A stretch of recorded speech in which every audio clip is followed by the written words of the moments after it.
it just feels like everything is set up for this one to be absolutely electric. And I just have a good feeling about it. Canada delivers, doesn't it?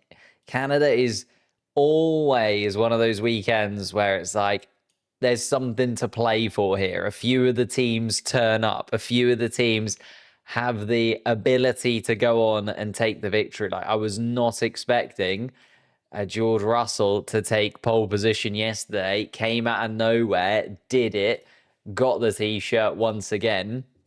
And George Russell absolutely flying once more. Hello, Soapbox. How are you doing? I will indeed give you a shout out. There we go. We are finally live fully. Everything is working. We had a slight technical glitch. Nothing too crazy. I think it's because I've sort of taken half of the setup to a completely different place. So we're missing a few bits and pieces here and there. But we are finally getting to the point where it is all sorted. We're all set. So excited for this race. Me too.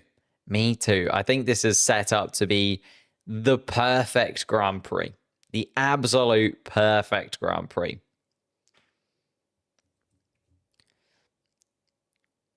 I should sub.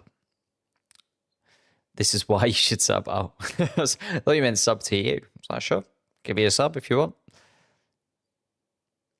Depends what you make. Alonso 33, hopefully. I mean, he showed good pace. Showed good pace yesterday, did Fernando Alonso. Maybe not, race-winning pace. But never count him out. Never count out Fernando Alonso. The cards could always fall in his favour.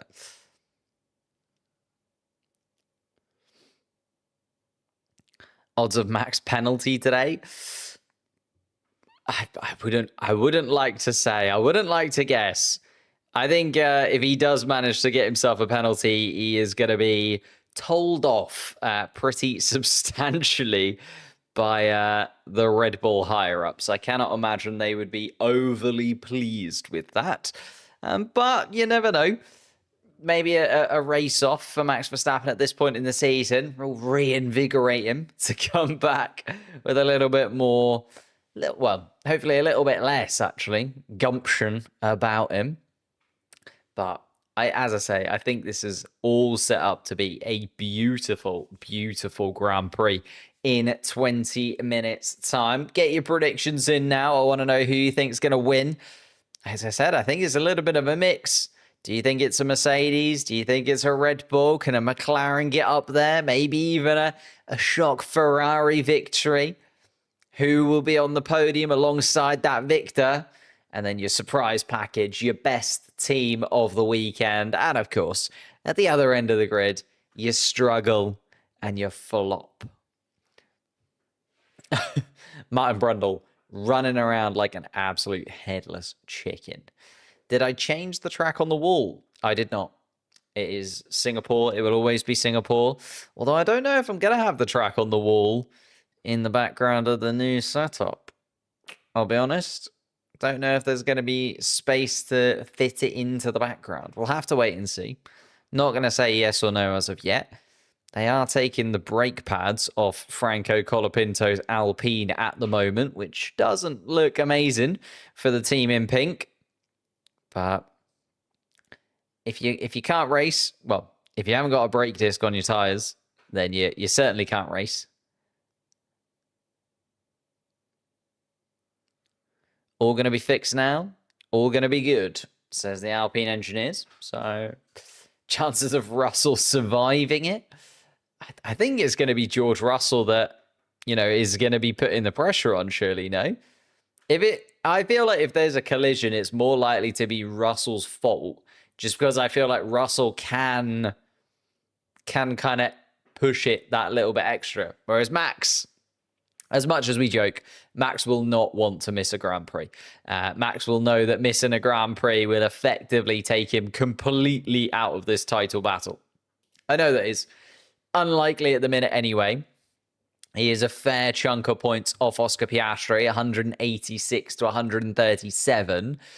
but that's still doable. Max Verstappen misses out on a Grand Prix, especially a Grand Prix in Austria, where we know the McLaren car's pretty decent. Then, Oscar maybe gets another 25 points, Lando gets another 18. Then it is kind of season over for Max Verstappen, even if he does go on to win today, because that is just such a huge amount of points to try and grab throughout the second half of the year. So I think Max knows he can't really be putting himself in a position to actually miss a Grand Prix.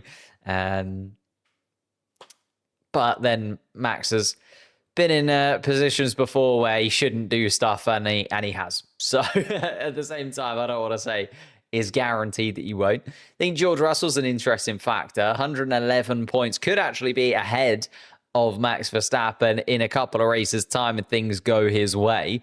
He is going to be looking at Max Verstappen in third place and thinking he is in for a shot at getting third place at least. The two Ferraris behind, I was going to say feel a little bit too far adrift, but Leclerc isn't actually too far off the back of George Russell. I think because Russell had such a nightmare in Monaco, you've kind of got to take into a fact that basically George Russell missed a race. George Russell missed the Monaco Grand Prix weekend because he had a technical fault during qualifying, and it is all about qualifying. So he might as well have sat that race out. And 111 points, maybe not quite a reflection on how good he has been this season, really. Like, that Mercedes car just hasn't been there and able to deliver where he would have expected to. Lewis Hamilton then behind on 71 as well. 40 points off of his old teammate, not where he would have wanted to be having made the switch, especially because we were all expecting the Ferrari to be very competitive this year, but just haven't quite played out like that. Hasn't quite gone into his favour as of yet, I would say, Lewis Hamilton, and therefore waiting on an opportunity to really pounce inside of that Ferrari car. Kimi Antonelli starting fourth today, 48 points though. Feels like seventh place is guaranteed to be his. You'd hope anyway, after an absolute nightmare triple header. Shouldn't really be within 6 points of Alex Albon, but Alex Albon's just been delivering ridiculous race after ridiculous race. Like, if Albon can get himself up into seventh in the championship, that would be utterly obscene. We'll have to wait and see, though. How do I feel about Stroll P1? Absolutely no chance, but there you are. We try. Hadjar behind on 21 points as well. Ocon 20. It's all very tight in that midfield pack, isn't it? Very, very tight indeed. And, well, I mean, we saw that in Q1 yesterday. Q1, so tight between all of the drivers. 0.8 of a second, splitting the entire grid. It was, hundreds, if not thousandths of a second that was separating positions. We were a few tenths off it being just obscene. So the national anthem of Canada performed by the Willingdon School Choir. Look at that. Isn't that lovely? Hadjar's my rookie of the year so far. I mean, it's difficult to argue, isn't it? I think I started that. I started to possibly lean towards that, towards the Miami Grand Prix weekend. But then Kimi Antonelli managed to get a pole position. And I was like, well, okay, maybe he's kind of proved me wrong a little bit there. But having sort of since then, having gone back to it, I could kind of see that. Isaac Hadjar had a very, very good triple header, give or take. It really hasn't been an amazing triple header for Kimi Antonelli, although two of those weren't really his fault, It wasn't his fault that his car literally came to a stop in Imola and in Spain. And then, okay, it was very much his fault in Monaco, but there you are. Why don't I read your message? I try, I glance, I have a little look. Who do I think will be on the podium? Shall we have a little look? Shall we have a look at the grid? Because we haven't discussed it as of yet. Although, in fact, before we look at the grid, we should really have a little look at the Canadian Grand Prix setup. 70 laps, 305 kilometers. Oh, thank you, Vil, for becoming a member of the channel. Welcome, welcome. Appreciate that, mate. I thought you were a member before. Maybe you remember before, but you're not a member. I don't know. I forget. But we know that this is going to be not the worst track in the world on tires. So we're not expecting it to be too much of a strategy / tire race. But we do know there is an opportunity for overtaking. There's minimal downforce here because you are looking at a lot of long straights and then into hard braking zones. It's basically a track of just many different types of chicane, isn't it? In one way or another. Bortoletto is good. Bortoletto is very good. That is true. Maybe being a little bit harsh on Bortoletto. Gabriel Bortoletto could be in the mix for Rookie of the Year. I just think we haven't seen the flashes yet of like real pace. And yet to score points, Gabriel Bortoletto. So I know he's in a stakes Sauber car, but I think you have to get at least a couple of points on the board to really then find your feet in Formula One and start to then make moves forwards. So I'd lean off Gabriel Bortoletto being Rookie of the Season so far. But he is still very, very good. I'm not going to take anything away from that. Do you think Canada is a good track? Because I think it's underrated. It's one of my top 3. Absolutely one of my best or one of my favorite tracks on the calendar. I think Canada delivers good racing. It's always interesting when it comes to qualifying as well. It's a short enough circuit. The qualifying times are super tight. I think Josh made that point yesterday, you know, with it being a slightly shorter track and the lap times being very tight, we do end up with lap times where tenths of a second, hundredths of a second mean the difference between 3 or 4 spots on the grid. And I really like it. Canada GP looks really fun. I think it would be a great race to visit. It's definitely on the bucket list. If I was gonna pick a few Grand Prix to go to, Canada would certainly be up there as a one that I would love to go to. It's one of those ones I really hope just doesn't get taken off of the calendar before I get the opportunity to explore a little bit more and go to a few more Grand Prix. But there we are. There's a lot of tracks that are being replaced and swapped around and changed, so it's not up to me which ones come and which ones go. And let's talk about qualifying then. Yesterday was so good, so tight between the teams. Felt like everything was on the line. Oh, my cameras. No, please don't do this to me, camera. Please don't do this to me. I know, it's okay. We're okay. Yeah, yesterday, qualifying was very competitive. A lot more competitive than maybe I was expecting it to be. So, fair to say. I think maybe just wasn't expecting it to be... Oh, no, come on. There we go. Wasn't expecting it to be as intense. But I don't know why, because the year before, George Russell, Max Verstappen, absolutely neck and neck in terms of their times. I just thought McLaren would be a bit stronger. I'm honest. I thought McLaren would be a little bit stronger than they were. And therefore, I thought it was going to be another qualifying where we were just looking at, okay, it's probably going to be Piastri or Norris for pole, and it's not going to be too much of an issue around it. But it was the track evolution as well really does play into qualifying here being really fun. Because you want to be last out on track, but we know that there can be collisions. We know that there can be problems. We saw a red flag, for instance. I know it wasn't a collision with the barriers or anything like that, but we've seen a few drivers over the course of the weekend have their spills and spins into the barriers. I think it's just got a little bit of everything that it needs to have.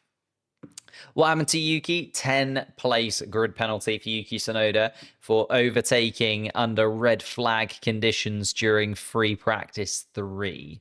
So Yuki Tsunoda, yeah, overtook under red flag. It was a little bit of a harsh penalty, if I do say so myself, even as a sort of Yuki fan. I do think it was a harsh penalty. But then I suppose, you know, red flag's a red flag.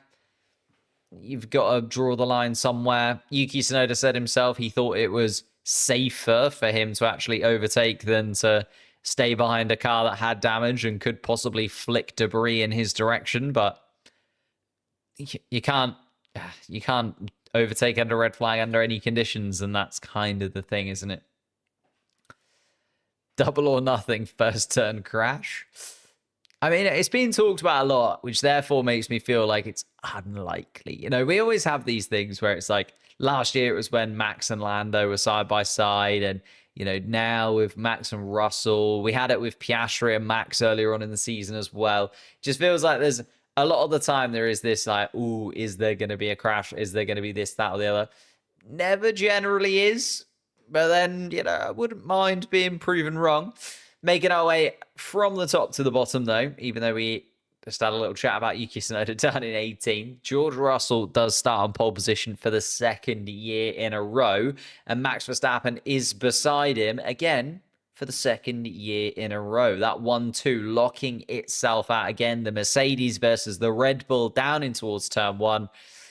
But with the relationship between Russell and Max just fraying at the edges continually, you know, last year it wasn't amazing.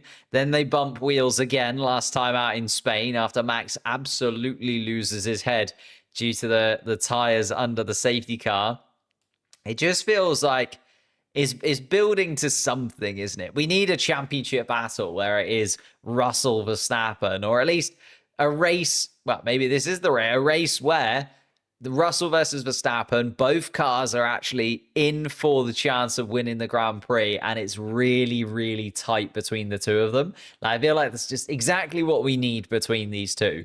Something where it's super tight, and they can just get out their frustrations a little bit and really go to town on one another, because they just need to let off some steam, the both of them, don't they? They always seem to butt heads. And I think maybe it is because they are so different in terms of their personalities as well. Like, George Russell is Mr. F1. If you could print the perfect F1 driver in terms of like media and in terms of the behind the scenes and in the terms of the way he interacts with fans and teams and everything else, it would be George Russell, right? He is sort of the poster boy for what a Formula One driver should act like and be like in terms of what Formula One, like the FIA, wants. But Max Verstappen is the complete opposite of that. He's a little bit of a bad boy, is Max. He doesn't play by the same rules as everyone else. He likes to push the boundaries. He knows where the limit is. He's almost sort of Schumacher Senna in his ability to just believe he is correct, whatever it may be. And I love that. I think the fact that both of those personalities can thrive in Formula One, the fact that we can have those two kind of styles of driver is excellent. Like, I like Max. I like the way that Max is to a point. I think there's limits, but I like the fact that he does have that little bit of an edge to him. He's not pristine and perfect in the way that George Russell is. And I think that like to and fro, that yin and yang of Russell and Verstappen is why we often see them come into a little bit of a head. And maybe it comes to a little bit of a head here once again. You never know. Oscar Piastri, our championship lead, starts from the third place just behind. He'll be looking at the fact that Lando Norris is starting a little further back than he would have liked, and rubbing his hands together, wants to continue to build on that championship lead. It did come down a little bit after Norris got a couple of wins under his belt during the triple header, but now looking like Piastri is going to continue to build on that a little bit more as he goes. Kimi Antonelli, a stunning start. Fourth place for him. If he can get a podium, that would be an amazing feat. His rookie season, he's got a pole position to his name. A podium would just be amazing. Maybe even a win from fourth place. Pretty tough to get ahead of those drivers, though. Russell, Verstappen, Piastri, it's going to be a very, very tight battle. I think Antonelli's owed something, though, right? He's had an absolute disaster triple header, as we mentioned before. Two of those races, not really his fault that he ended up with no points from them. And I think Antonelli could be an outside shout here, just like to sneak into a podium place, especially if Russell and Verstappen decide to wipe each other out. Lewis Hamilton then started on fifth place. Sixth place, Fernando Alonso. Has there ever been a grid where a row has had that much experience. Hamilton and Alonso side by side, 5th and 6th place, just 9 championships between them. It is an obscene amount of races that Hamilton and Alonso have had together. Of course, they were teammates back in Lewis Hamilton's rookie year. And by that point, Fernando Alonso was already a 2-time world champion. Like, the races that they have seen, I'm really hoping we get a lovely battle between those two. Lando Norris behind will be hoping that there isn't and that he can just saunter by fairly quickly. Lando Norris starting in 7th place. Charles Leclerc also pretty disappointed. He was talking about his tyres and the fact that Isaac Hadjar kind of got in the way of him a little bit during that middle sector on his final flying lap. Otherwise, Charles Leclerc said he had the pace to definitely be in and amongst that top 4. Well, top 3 with Russell, Verstappen, possibly Piastri being displaced by Charles Leclerc in one way or another. Alex Albon was actually a little bit disappointed with his qualifying. He starts in 9th place. Another couple of points on the board, though, for Alex Albon if he can finish there. Just once again consolidating his best of the rest position in the midfield. He has been ridiculous over the course of this year. Alex Albon, I do think we are seeing a brand new side of Alex Albon. Like, the pressure has been increased with Carlos Sainz coming in alongside him. And basically, he has just taken that pressure and run with it. And it is absolutely amazing to see what Alex Albon has been able to do. Franco Colapinto, it was a tough 3 races to start his Alpine career. Not the 3 races you want, really, is it? Imola was an interesting track to try and bed into a new car, and then Monaco is the absolute worst way to really get into a brand new car because you need confidence in Monaco. And are you going to have confidence in a car that you've never driven before? Probably not. And then Spain, again, maybe delivered, maybe expecting a little bit more in terms of the delivery from Spain, but Franco Colapinto at least bouncing back in terms of qualifying yesterday, just outside of the top 10, but gets promoted into 10th place. Nico Hülkenberg starts in 11th as well. That Stake Sauber seems like a new demon.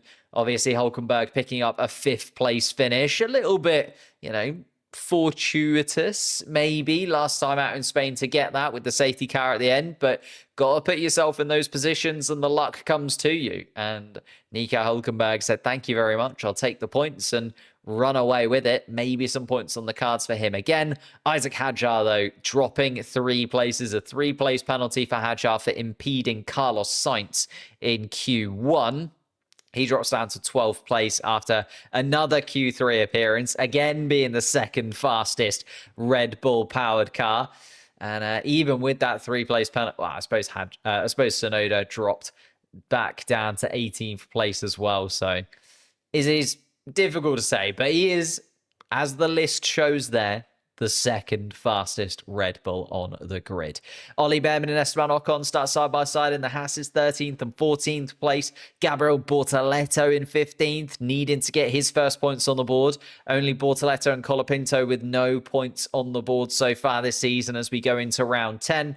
Then Carlos Sainz in 16th spot, very frustrated inside of that Williams. Again, sort of seeing Alex Albon put in performance after performance and saying to himself, right, I need to start stepping up sometime soon. We've seen flashes of it from Carlos Sainz, but okay, he was impeded by Isaac Hadjar yesterday. He would have probably got a lot further in qualifying than he did.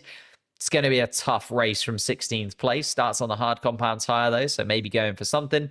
Lance Stroll starts 17th. Yuki Tsunoda, as we said, after that 10-place grid penalty, drops down to 18th. Lawson and Gasly down to 19th and 20th place, as we are almost about to get ready for the formation lap. Shall we move over to the race board? It is 2 o'clock in Montreal. It is 7 o'clock here in the UK. Some of you I know will be up at all hours of the night to watch the Canadian Grand Prix, and 70 laps are about to come your way. Ooh, what's gone on with the track map? Why is that not doing its thing? Let me reload it. Just while we get the formation lap going. Hopefully we'll get, there we go, some movement. It'll probably stutter a little while it just resets itself. Formations looking like, formation lap. strategies is the word I was looking for. Looking like it's going to be probably a 2-stop, medium and hard compound tire combination. Problem that they've got is a lot of those guys did decide to use a set of mediums yesterday for qualifying. The medium tire looked pretty decent in qualifying yesterday, actually. Just was able to find those areas of grip sometimes where the soft compound tire wasn't able to. Russell, Verstappen, Piastri, Antonelli all starting on the medium tire out front. Hamilton and Alonso the same. Interesting that Norris and Leclerc have zigged where everybody else has zagged. Then it's Albon, Colapinto, Hülkenberg, Hadjar, Behrman, also on the medium tyre. Ocon, Bortoletto, Sainz, Stroll, Tsunoda, Lawson, and Gasly, all on the on the hard compound tyre at the back. It is a school night. Yeah, I've got a 13-hour day tomorrow at work. Not looking forward to that, but we move on. We have to go forwards. And I cannot wait for this Grand Prix. So I'm just going to forget about tomorrow because tonight is going to be bonanza. Thank you for joining the stream. If you are new here and you want to hit that subscribe button, that'd be absolutely amazing. We're going towards 130,000 subscribers. There will be more content coming to the channel very, very soon. Just been trying to get a house move sorted. But I got the keys. I was there today. I've painted some rooms. This desk will be moving there on Wednesday or Thursday. And then in a couple of weeks' time, we will be back for the Austrian Grand Prix and in a new location. So I don't miss it, you know. Oh.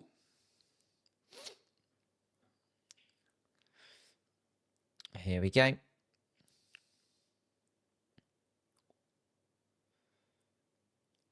Just waiting for the final few cars to make it around. Lance Stroll and Yuki Tsunoda slotting into the back of the pack. Lawson and Gasly both starting from the pit lane. Can't remember if I mentioned that before, but doesn't matter. We're focused on the front. 5 red lights. Here we go. George Russell down towards turn 1 against Max Verstappen. Piastri tries to come up the inside of the Red Bull as well. Kimi Antonelli has a little look at the McLaren. I think Kimi Antonelli's going to be able to get the better of Piastri here if he can get a good launch out of turn 3. Oh, why is the track map behind? Let's just do that. Russell still maintains the lead then.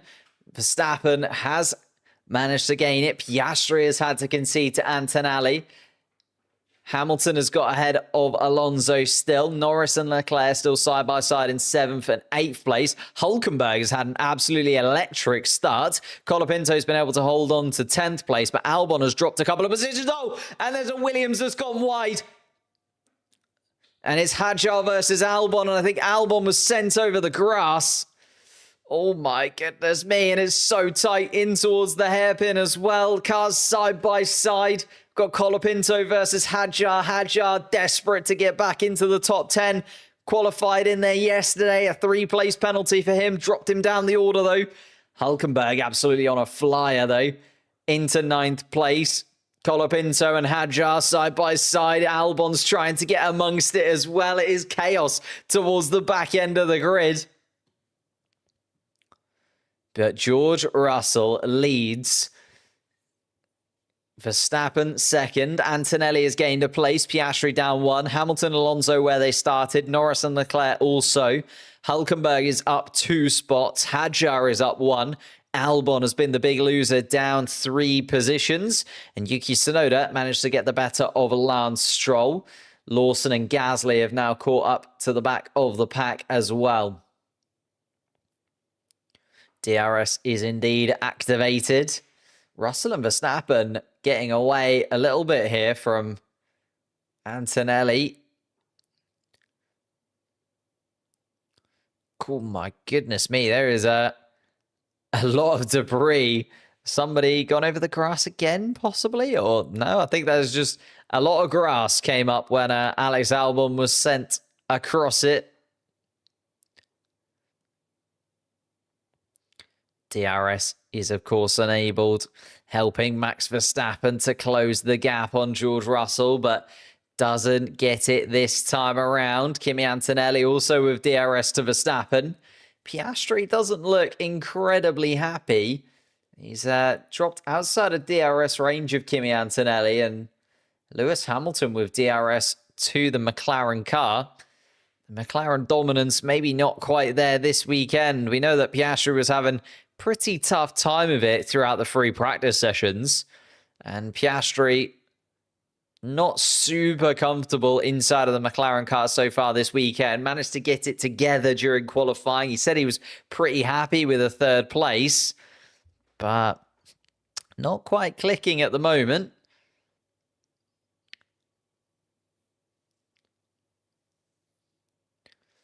Here we go. Oh my goodness me. Bumping up my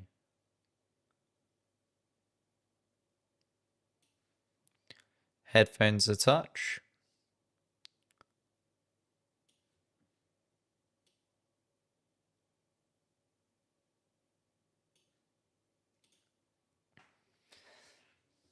Max Verstappen, quickest of anybody last time around, still has that DRS to George Russell.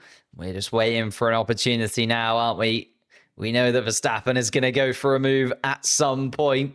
It's just when does he go for it? Verstappen still maintaining that DRS gap. Antonelli has fallen away a touch. As I say, it's starting to elongate a little bit. Antonelli 2 seconds adrift now. Piastri then 1.2 seconds also. Hamilton has dropped outside of the DRS range of the McLaren.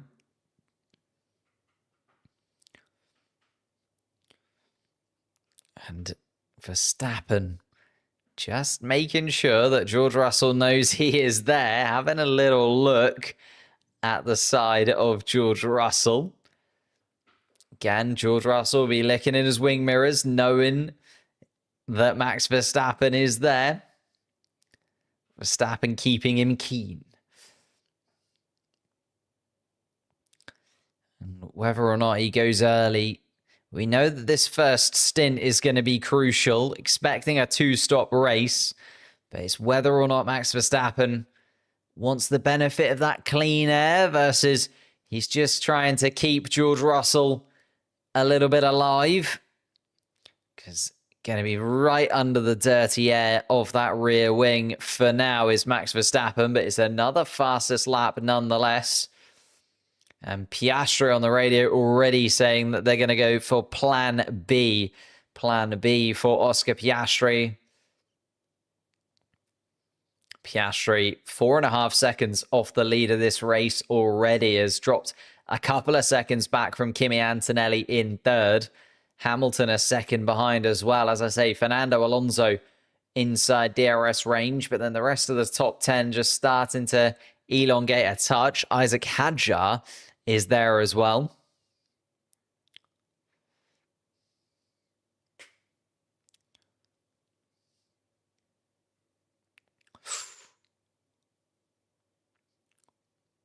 Setting up for one stop. Quite possibly, Piastri just realizing that maybe they can hold onto the tyres. Of course, we know that McLaren is able to hold onto its tyres a little bit better than the rest of the field. It's been the clear thing that they've been able to do over the course of the season so far, and it's been one of the things that the other teams have been asking about, really. I know that Red Bull had a few concerns about the brakes inside of that McLaren car, but all seemed well. Just able to hold on to their tyres much better than the rest. But Verstappen is really putting the pressure on Russell, and you can see Antonelli falling away from the back.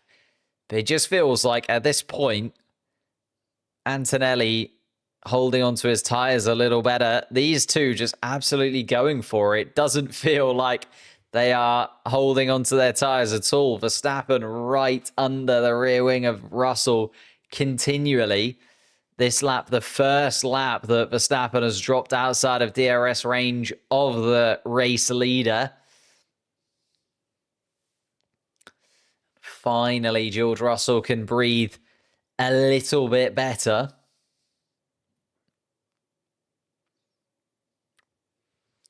Still not guaranteed, though, is it, for George Russell at this point? He knows that it's still a long way to go.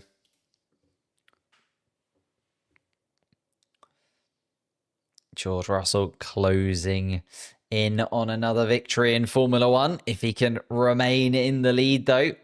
Did well at the beginning of the race, just escaped away from Verstappen really well. Verstappen went on the defensive, had Piastri and Antonelli both having a little look at the Red Bull, but in doing so, Piastri then also got on the outside, so Antonelli could duck up to the inside of turn 4. And that's where Kimi Antonelli was handed that third place spot. It was actually, I think, because of Verstappen that Piastri just kind of found himself in a little bit of a no man's land. Because Piastri couldn't quite look up the inside of Verstappen, but also was then forced around the outside. Antonelli did well to hold around turn 2.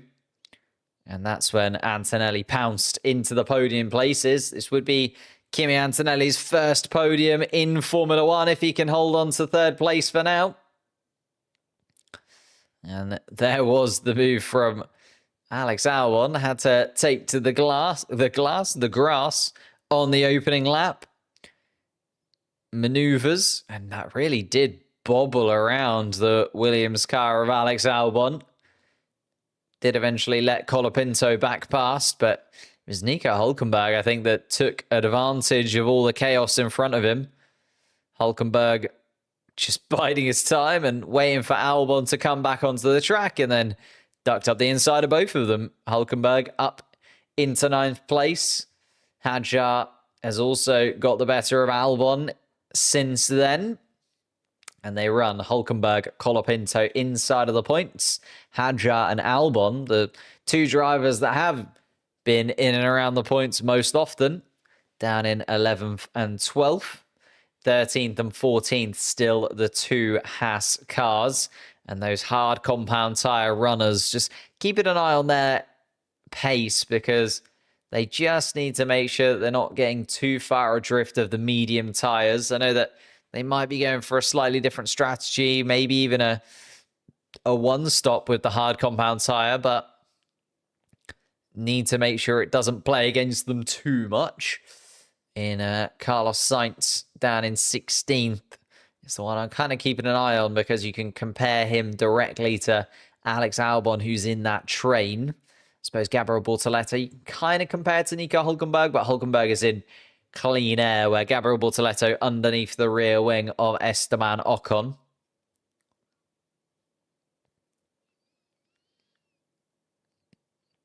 The lap are tumbling. It does feel like everyone's settled in slightly. A little bit of tyre management for the grid. Lando Norris also an interesting one to keep an eye on. Just closing in a touch on Fernando Alonso. Alonso still sitting inside the DRS range of Hamilton. I think just being towed along slightly by the Ferrari. And Piastri, happy with the degradation on the front tyres, but not happy with the degradation on the rears. Already struggling a touch with the rear tyres inside of that McLaren car. And if plan B was a one-stop strategy, feels like that is going to be a long one-stop strategy for Oscar Piastri. It's going to be a lot about managing those tyres and hoping, really, that something goes wrong for the guys in front. I know it gains you sort of 20 seconds or so that you stop, but if you lose that 20 seconds in terms of race pace, and also track position is so crucial throughout the year so far. We've seen that track position can benefit you more than anything else throughout 2025. Will the mediums be able to do the business for Piastri? Still 2.3 seconds adrift of Antonelli, 5.5 seconds off the lead of the race. Although it is on a fresh set of medium tyres compared to the guys in front. Got to remember, Russell, Verstappen, and Antonelli all starting on slightly scrubbed sets of mediums. Piastri and Hamilton behind with fresh sets. Norris and Leclerc also starting on fresh sets of hard compound tyres. And Charles Leclerc already not very happy at all. And basically, Ferrari confirming that we are seeing higher degradation than expected on the medium tyre as well. So unlikely that anyone's going to be able to get away with a one-stop strategy at this rate by the sounds of things. Is it raining or is it wet? Absolutely not. The air temperature is 23.8 degrees Celsius. And it is looking bright and nice, I would say.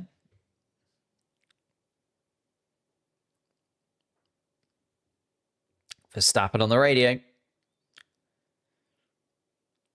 Very fragile is the words of Max Verstappen on the radio, discussing his tyres with GP.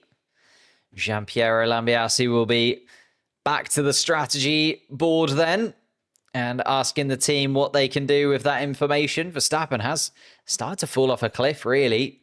Antonelli closing into the back of the Red Bull. Lando Norris has also decided to close into the back of Fernando Alonso. Alonso's fallen away from Hamilton in recent events. And here comes Lando Norris. And Norris does indeed finally get that position from Fernando. It did feel inevitable at some point in the race, but Norris deciding that 12 laps is enough.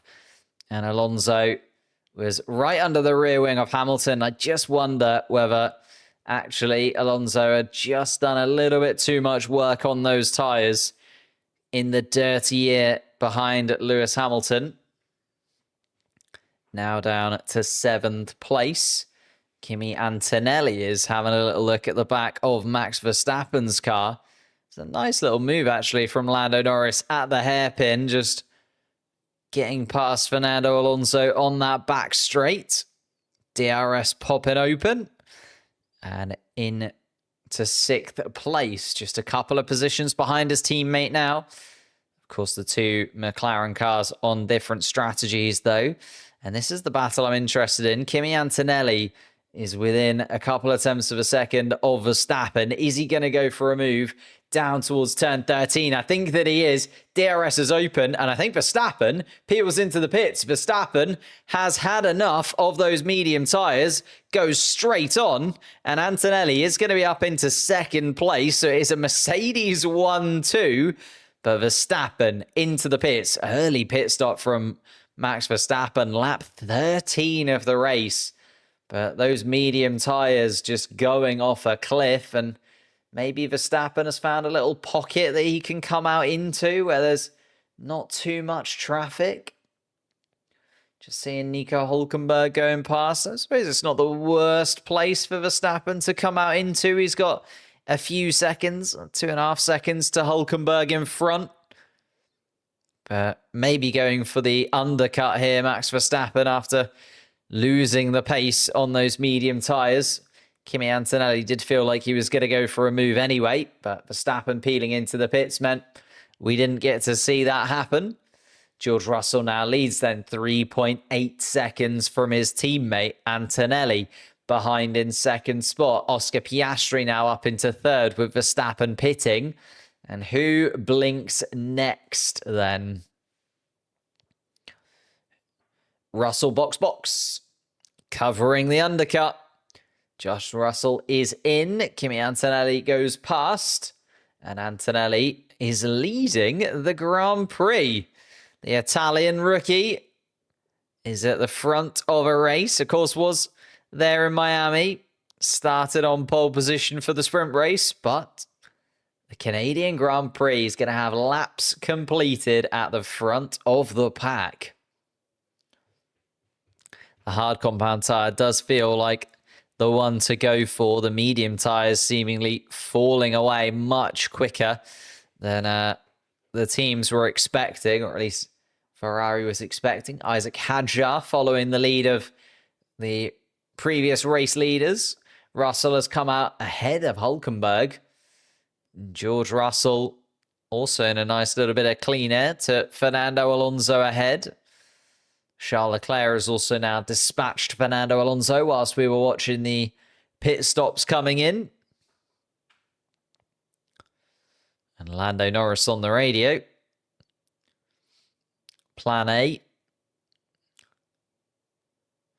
Need one of those amazing races from you here. So the go-ahead for Lando Norris to start to do the business, basically. Antonelli is going to box.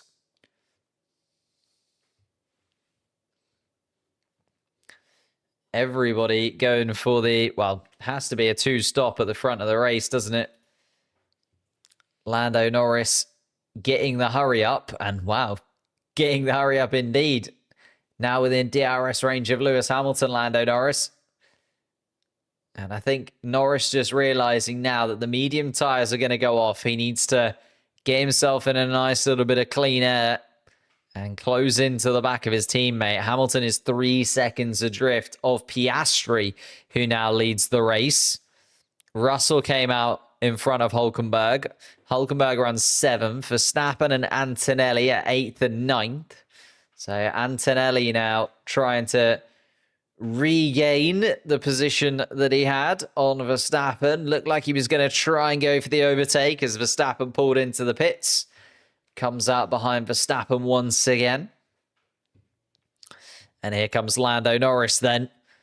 Hard compound tyre on that McLaren car. The Ferrari of Hamilton is going to box.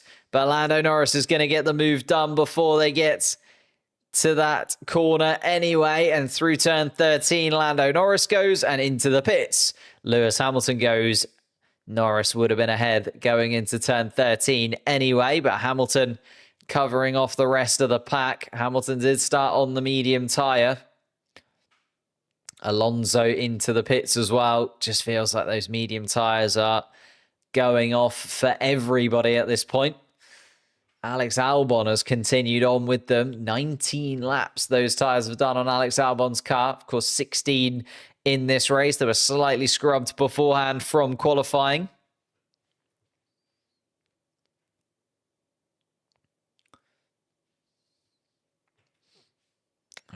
Very early pit stops. We were expecting about this, I suppose, but I was expecting about lap 19, 20 to really see some of these tyre changes, but the medium tyre falling away a lot quicker than we were expecting. Piastri continuing on, but I'm just looking at Piastri's lap times and they're not blowing me away. He's 0.3 slower than George Russell on the last lap, a 17.1 from Piastri to a 16.8 from Russell. Not so sure. Max Verstappen now getting past Nico Hülkenberg and Oscar Piastri. As I said, those lap times weren't setting the track on fire. So now comes into the pits. That's going to release those guys that started on the hard compound tyre. Norris and Leclerc now leading the Grand Prix. And the problem that we've got now is because we've got a few of those drivers on very different strategies to one another. Norris and Leclerc starting on the hards versus Russell and Verstappen having got their medium stints out of the way. It's going to be interesting to see how this develops as the race progresses. And until we get to the final 15, 20 laps of the race, we're not going to know exactly where everybody shuffles into in terms of their race pace and what tyres they have left to run. Kimi Antonelli now looking at the back of Hülkenberg. Hülkenberg still running on the medium tyre. I think Hülkenberg should have come in if it was me at Stake Sauber, but maybe they don't really like the hard compound tyre either. But Kimi Antonelli dispatches Nico Hülkenberg. Hülkenberg down into 6th place. Russell, Verstappen, Antonelli have all pitted. Oscar Piastri next in the queue to get past the Stake Sauber car and back towards those fighting for the podium spots. Albon and Ocon behind. Hamilton has slotted into 10th place after his pit stop. Oh, and Carlos Sainz with a very late maneuver Gabriel Bortoleto almost collected by the Williams. Must have been a couple of laps ago now, because Bortoleto has also dropped behind Behrman and Sonoda since then.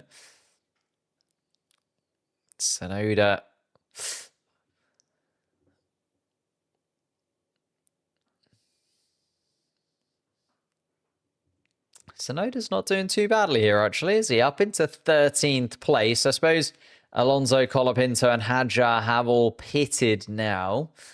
But still, we are looking at Yuki Tsunoda running in 13th spot. Piastri not looking like a championship leader. It does feel like the McLaren maybe just not quite there. Well, really wasn't enjoying his time on the medium tyre was Piastri, and maybe just went a couple of laps too long, because he was falling away from the lap times of the likes of Russell and Verstappen, but now has just slightly fresher hard tyres compared to the rest of them. So maybe that will come to his aid a little bit later on in this stint, as he gets past Nico Hülkenberg and up into 6th spot. So we do now have that Russell, Verstappen, Antonelli, Piastri quartet back together again, as Hülkenberg drops back towards those midfield cars that he's actually battling. Hülkenberg still yet to have stopped, though. Albon also in 8th place on the mediums. And Ocon starting on the hard compound tyre maybe is a stroke of genius here from the Haas team. I know they split their strategies with Behrman starting on the medium and Ocon starting on the hard, but Esteban Ocon now running in 9th place, has DRS to Alex Albon ahead, is putting in lap times that are a lot better than the Williams ahead of him. Problem is, he's got Lewis Hamilton in his wing mirrors as well. Was the medium that bad? It feels like it, yeah. It feels like all of the teams really not comfortable at all on the medium compound tyre, and the degradation a lot higher than they were expecting. Maybe it's just because the temperature is a little bit higher than we usually have when we come to the Canadian Grand Prix, but well, here comes Esteban Ocon, as I mentioned before, inside of that Haas, started on the hard compound tyre, Albon still on the medium. And there you go. There's the proof that you needed. Ocon on the hard compound tyre is going past Nico Hülkenberg. Is finally had enough of that medium compound. A little bit late for me, I think. Nico Hülkenberg making that call. We saw the front runners make it. Well, Max Verstappen 12 laps into the race. He'd had more than enough of that medium compound tyre. Sainz and Albon swapping positions for Williams, knowing that they're on different strategies. So Carlos Sainz let by his Williams teammate. No rain in Montreal this weekend. I know. It's very warm weather Montreal, isn't it? It's not something that we generally get to see. We often see a little bit of mixed conditions throughout the weekend, a bit of drizzle here and there. But no, it's been a lovely weekend by all accounts in Canada. Ocon now leading this pack. Hamilton trying to get ahead of the Haas. And Albon not very happy on the radio again, saying it's annoying him that the team just don't seem to listen. Albon clearly wanted to get off that medium tyre way earlier. And Albon now falling away from where he would have expected to be in this one. Next year it's in April. All I'm going to say is good luck.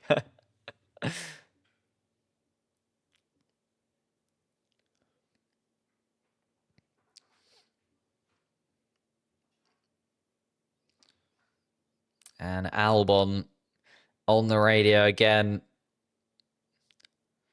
So frustrated. And now saying on the radio, it's not worth it. Don't do all that and now box. And there is a little bit of a back and forth between Albon and his engineer here that is not pretty to listen to. They are not singing from the same hymn sheet at all inside of that Williams garage right now. They want to pit him. He doesn't want to pit. Track temperature, 49.7 degrees Celsius. Maybe that is just what is cooking those medium tyres. Yuki Tsunoda now makes his way past Alex Albon as well as they go down towards turn 13. Norris still leading then. Charles Leclerc, 116.2. Russell only a 116.0. But Verstappen and Antonelli in the 115s as well as Piastri. So they're the ones to keep an eye out on, aren't they? Verstappen just sort of closing in a few tenths every lap. George Russell might just be holding onto his tyres, though, knowing that he only needs to really cover those 116s ahead, where Verstappen and Antonelli are trying to catch up to the back of the race leader. We know that Verstappen, 2 seconds adrift. Antonelli now over 5 seconds off the back of Verstappen. Remember, Antonelli was right under the rear wing of Max when Max pulled into the pits. That extra lap where Antonelli didn't pit, and then Verstappen also continuing on and maybe just showing a little bit more experience and a little bit more nous on these hard compound tyres. Oscar Piastri also holding on a 116.0 from him, 14 seconds off of his teammate. And that's the thing, when Lando Norris pits, where is he going to slot in? At the moment, Norris would still fall 6 seconds or so adrift of Oscar Piastri. So Piastri knows that he just needs to match his teammate's time at the front of the pack. Fernando Alonso now having a little look at Albon, and Albon is falling like a stone. His tyres look absolutely shot to pieces on that Williams car. And Williams and Albon now, again, just continuing to have a real tete-a-tete over the radio. Albon, 26 laps completed on those tyres, 23 during the Grand Prix, 3 of those in qualifying yesterday. Lance Stroll in 14th place. We're on board with the Canadian as he's now the next car in line to get past Alex Albon. Albon has fallen pretty substantially. Was overtaken by Carlos Sainz as the team swapped them around, but Tsunoda, Bortoleto, Alonso have all made their way past fairly comfortably. Now we're looking at Lance Stroll looking to do the same. DRS open on the Aston Martin car, peels to the right-hand side, and is easily going to get that position on Alex Albon. So Albon down to 14th, and finally concedes. Albon pulls into the pits on a set of medium tyres that he will never, ever want to see again. And the Williams team, I think, have to take quite a lot of the blame there, because Albon is going to come out, still going to be fairly far behind Ollie Behrman. Let's see what the delta is. Charles Leclerc, plan B, and Charles Leclerc even thinks he should go for plan C. So Charles Leclerc may be thinking he can go even longer. Is it the guys that are going to start on the hard compound tyre, maybe going for the one-stop strategy? The problem is Leclerc might think that he can go further on the mediums than he actually can, because he hasn't seen that, well, everybody who started on the mediums had enough of them within about 10 laps, I would have to say. So this tyre strategy from Norris and Leclerc is going to be a very interesting one to play out. Piastri still 14 seconds off the lead of Lando Norris, so it's not like they're going to be able to pit and come out ahead of this pack of 4. Norris and Leclerc are going to come out behind Piastri. They're going to have to make their way through that Piastri, Antonelli, Verstappen, Russell bulk if he wants to win this Grand Prix, Lando Norris, as Lance Stroll peels into the pits and is on the hard compound tyre, Lance Stroll. So 25 laps. He looks like those hard to hard.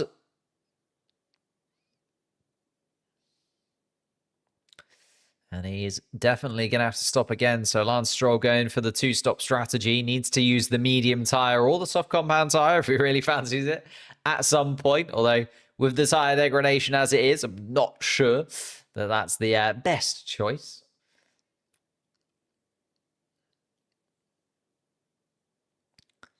Lando Norris then 2.5 ahead of Leclerc. It's a pretty poor lap from Lando Norris, a 116.4. And George Russell has just gone fastest, a 115.5. So maybe Lance Stroll just showing us that those hard compound tyres are also now starting to hit the limit a little bit, as Russell is 0.5 of a second faster than Leclerc. Verstappen 0.3 quicker as well. Not an amazing lap from Kimi Antonelli, but still 2.5 seconds ahead of Piastri. It's interesting that Piastri and Antonelli are quite far adrift of Russell and Verstappen at this point, on the same strategy as well. So Piastri is going to need some electric laps if he's going to really put himself in contention for victory here. And we're seeing George Russell catching up to the back of Charles Leclerc. So it's going to be very tight indeed. Maybe Charles Leclerc deciding on that one-stop strategy, but he's going to see George Russell getting past him now. And George Russell, yeah, makes it look, well, pretty easy, to be honest. Down towards turn 13. George Russell done ahead. And now Verstappen is going to be looking at the back of that prancing horse and thinking to himself, I need to get there as soon as humanly possible. He does not want to see George Russell disappearing off into the distance, because Max Verstappen is still well within touching distance of another victory here in 2025. They've been few and far between, considering how dominant he was just, well, a couple of years ago. We saw Max Verstappen break every record that there has ever been. And Verstappen now third in the championship. On the fringe, though, of a possible penalty point disaster. One more penalty point on that license, and Max Verstappen would miss Red Bull's home race at the Red Bull Ring. So he needs to just be a touch careful. But here he comes. Charles Leclerc can see Max Verstappen in his wing mirrors now. He's within the DRS range of the Ferrari. He's going to gain on the back of the Scuderia. Down towards turn 13 they come, but Verstappen just outside of touching distance for now, so he's going to have to wait, and he's going to give George Russell another lap where he's in that clean air ahead, although George Russell, a 116 dead, is not the best lap that he's done it over the last few laps. 1.8 seconds adrift of Lando Norris, and this is where those strategies are starting to meet one another. How long will Norris and Leclerc try and eke this out? Are they going to go for the one-stop strategy? Are they thinking about it? It's going to be very tight indeed.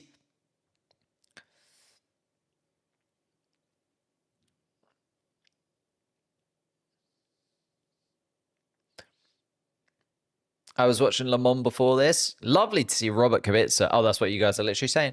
Yeah, lovely to see Robert Kubica getting that Le Mans victory.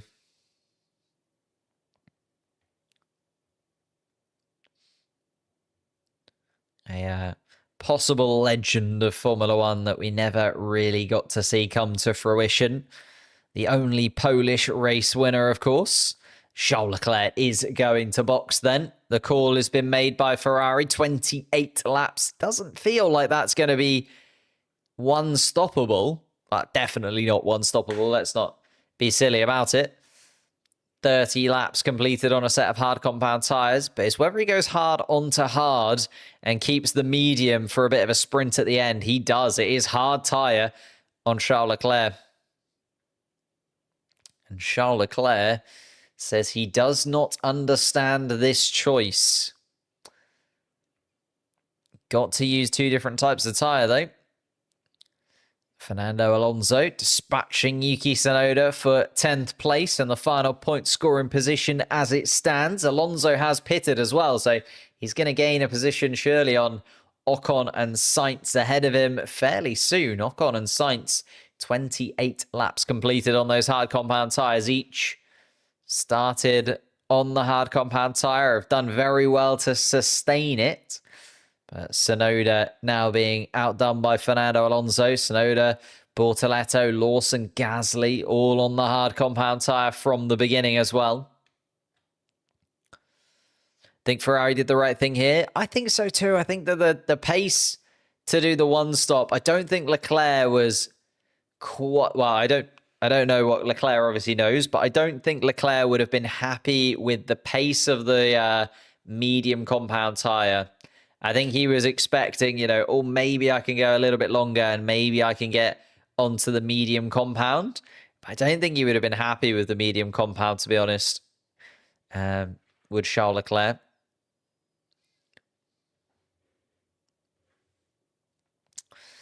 And here, Lando Norris. Let's see what that gap is to Oscar Piastri. It was expecting it to be about 6 or so. Yeah, 6 point, nearly 7 seconds, actually. Lando Norris now back from his teammate, which is what we kind of expected from the intervals that we could see. So Norris now on some fresh medium tyres, by the way. Needs to be a little bit careful on those medium tyres. I understand this decision from the McLaren team, to be honest. I think it's a smart one because they know that the medium tyres, well, at least on Piastri's car, did not last as long as they were hoping. And maybe a sort of fresh hard compound tyre at the end. And Charles Leclerc, why have we boxed? Why have we boxed? We're on plan B. Charles Leclerc, of course, wanted plan C. Again, another discussion. It's going to be interesting. There's a lot of back and forth from the drivers and teams here today. I think the tyres not quite playing out the way that the teams expected. The drivers not quite sure how the tyres are going to last, especially when they get onto the other set. I think Charles Leclerc, as much as he's arguing here, I don't know if he, you know, once he gets onto the medium tyre, he might be a bit more aware of why they've made this strategy choice. But at the same time, maybe he gets onto the medium tyre and he's happy with it. And we see a fairly frustrated Ferrari man. Disappointing that Lewis Hamilton has kind of fallen out of this completely. He's behind his teammate by a considerable margin. 5 seconds adrift of Leclerc after that pit stop and has 13 lap older hard compound tyres. So Hamilton just sort of driving the Canadian Grand Prix all by himself. And Fernando Alonso, very blunt on the radio, being told to be a little bit more gentle on the entry to turn 3 and turn 8, which are pretty substantial corners when it comes to leaning on the tyres. And Fernando Alonso saying on the radio, look, I'm racing, not testing. I'm trying to catch the back of my Spanish compatriots. Carlos Sainz ahead of him in 9th place. Sainz and Ocon definitely going for the one-stop strategy by the looks of things. 30 laps completed by Ocon and Sainz. Lando Norris now setting the fastest lap of the race. And this is the thing. Lando Norris now, fresh set of medium tyres. Everybody else is going to be slightly nursing a set of hards because they know that they've got to pit one last time onto another set of hards for the end, likely. Or maybe they'll go mediums onto hards onto mediums. This is where holding on to an extra set of mediums compared to yesterday in qualifying, where a few teams did burn through some mediums. Interesting to see how that plays out. Although this middle stint is a little bit of a weird one, because as I say, everyone is on slightly different strategies. Until we get to about lap 50 to 55, we won't have a perfect idea of who's going to be where and what's going to be happening. So we're just waiting and seeing.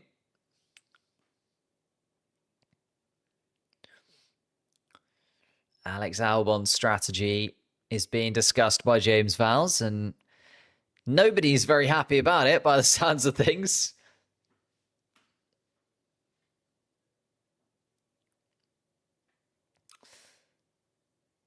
A lot of drivers not very happy.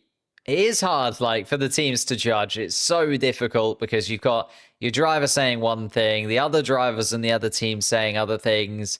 You've got, of course, the data from the other car, but with some of these drivers, you've got a mixture of strategies, like Ocon and Behrman, for instance, swapping.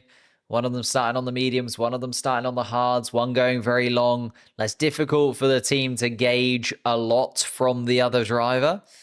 And also, you've got the absolute wild card that could be played of a safety car as Ollie Behrman nearly loses it down into turn 3. So Ollie Behrman just reminding us that Canada does throw in a safety car or two. Seen it before. Lewis Hamilton, Lando Norris last year, of course, having to gamble.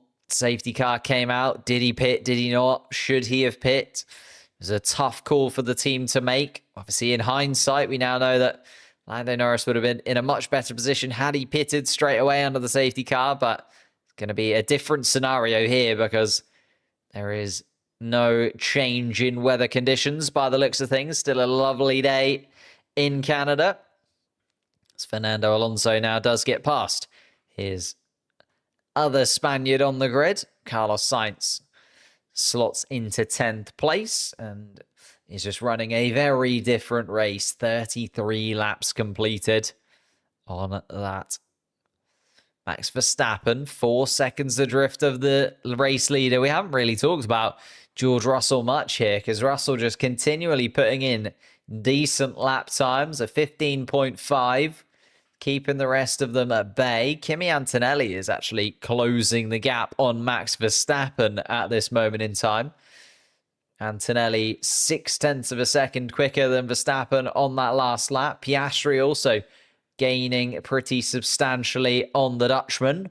And the current world champion is going to be under pressure from those 2 cars behind fairly soon.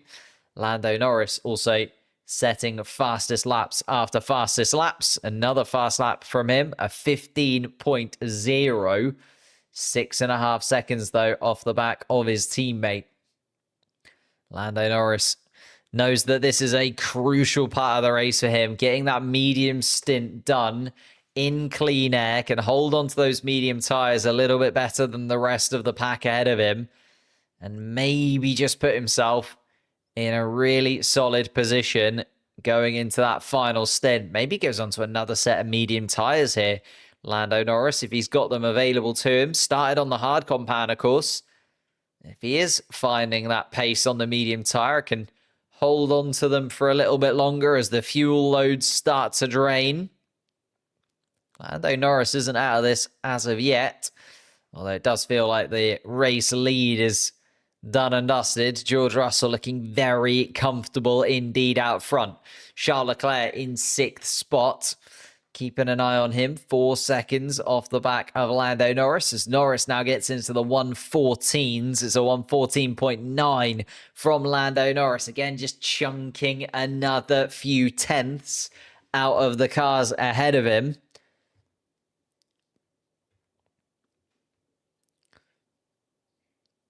And yeah, Lewis Hamilton all the way. 7th place, 7 seconds off the back of his teammate. And Gasly has been told to swap positions with Colapinto. Swap positions with Colapinto indeed. Gasly then still hasn't stopped, but Colapinto has, and Colapinto now released into 15th place.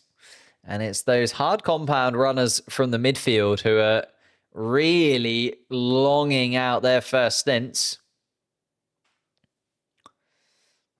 And Hamilton saying, I am nowhere in this race. Pace is good considering the damage. A bit of damage to Lewis Hamilton's car.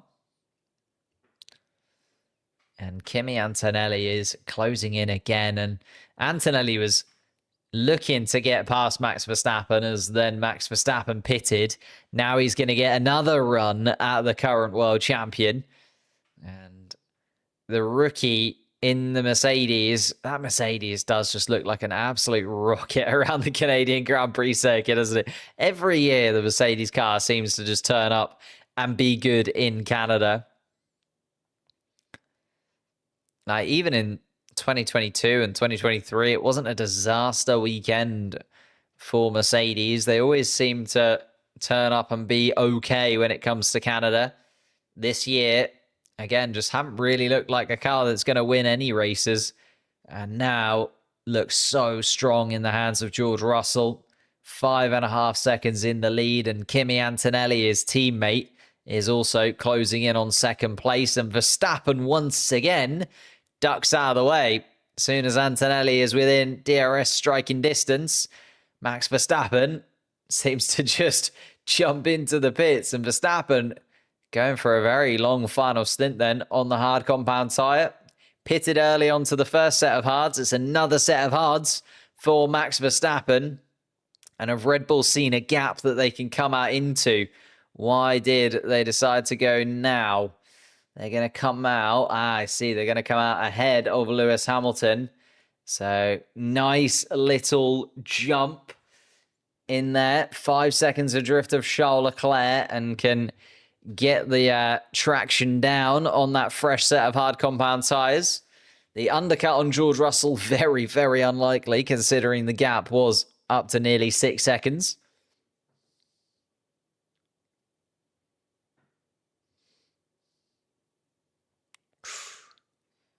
Car suits colder tracks. That's very true, but it's not that cold. That's the thing. It's 24.6 degrees. I know it's not the Abu Dhabi or Saudi Arabia temperatures that we get, but still it's a warm day. I think he just likes this kind of track as Kimi Antonelli decides to cover off Max Verstappen. He wants a run at that Red Bull, doesn't he? The Italian has caught up to the back of Verstappen twice, and both times he's had to watch Verstappen disappear into the pits. Verstappen is just coming down the straight. It's going to be very close indeed, actually, as Antonelli might get the jump on him during the pit stops. We wanted to see a battle between them. They're going to come out side by side. Antonelli comes out of the pits. Verstappen's just got a little bit better of a run through turn 2 as Antonelli has to speed up and get the tyres up to temperature. This is going to be a lovely little battle between Antonelli and Verstappen over the last 32 laps of this Grand Prix.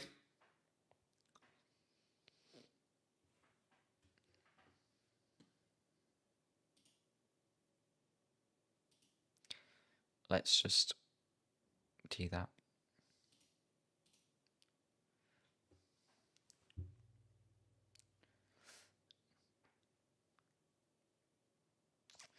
Piastri asked if he can get to the end on these tyres, and Piastri just saying it's going to be a little bit of degradation on these. It's going to be a very long race if they're going to try and get to the end on these. I suppose Piastri has got, let's see, the gap to Verstappen, 16 seconds. I mean, he's going to have to keep 16 seconds gap on Verstappen over 31 laps. So Verstappen only needs to be half a second or so quicker per lap. See what Piastri's lap times were like, a 1:15.6, Verstappen a 1:15.2. So Verstappen does need to be a little bit quicker than that, but he kind of needs, what Piastri needs is Verstappen and Antonelli to get into like a 2 or 3 lap battle that kind of costs both of them a few seconds each. And then he might just be able to get into it.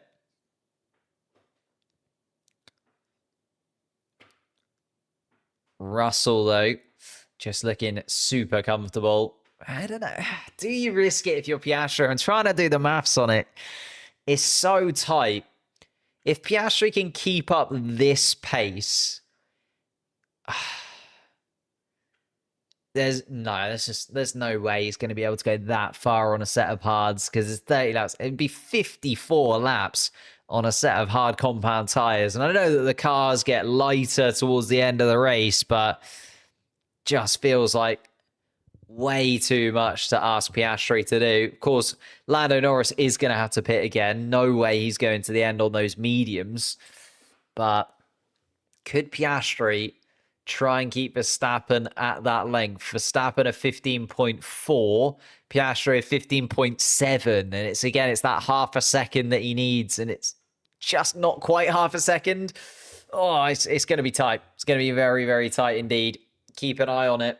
Be interesting to see what Piastri does decide to do, because he is still losing time to Verstappen and Antonelli at this point. How much time can he really afford to lose?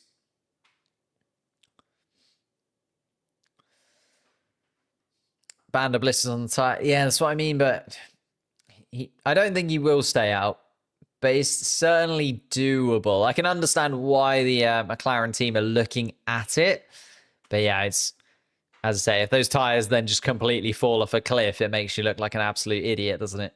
When you could have just pitted 4 or 5 laps earlier.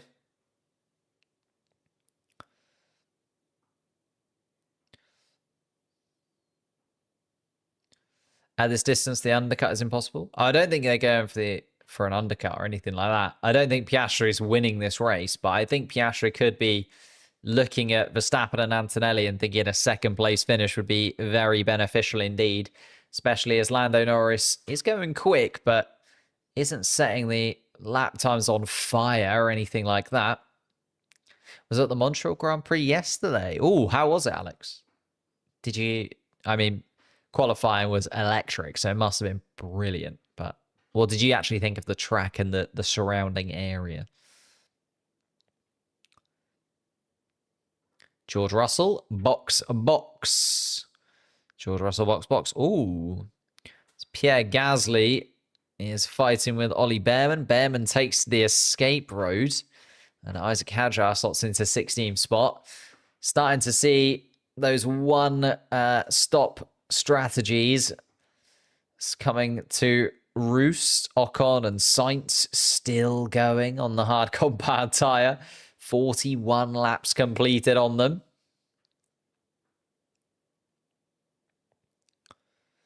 And Oscar Piastri takes the lead of the race then as George Russell does pit. Still comes out 7 seconds ahead of Verstappen. And as I say, George Russell looking like he is absolutely miles ahead.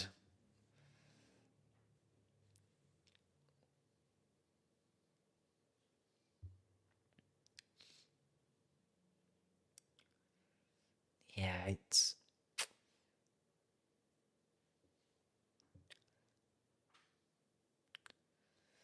Russell, oh no, it's only 3.5 seconds the gap to Verstappen, but I just don't think Verstappen really has it in him at the moment, as Antonelli has been the one sort of badgering Verstappen rather than Verstappen looking like he's going to get any closer to the lead of this race.